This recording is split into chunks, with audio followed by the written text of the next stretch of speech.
Parang panduloko sa bansa natin. Pinaiikot-ikot lang tayo.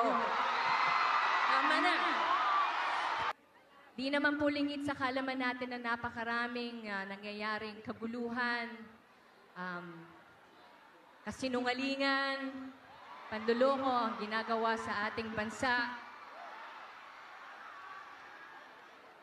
Let us all be reminded na kayo, I don't want to put the pressure on you, ang ating mga kabataan, kayo ang pag-asa ng ating bansa, ng ating bayan.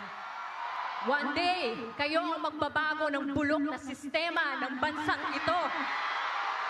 Huwag kayong mawalan ng pag-asa, huwag tayo mawalan ng pag-asa, kumapit tayo sa hope at magtiwala.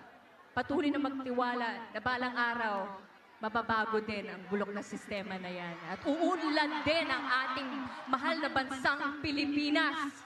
Hindi na natin kailangang umalis ng bansa para makapaghanap ng magandang trabaho dahil nandito na lahat ng oportunidad. Patuloy natin ipagdasal ang ating bansa.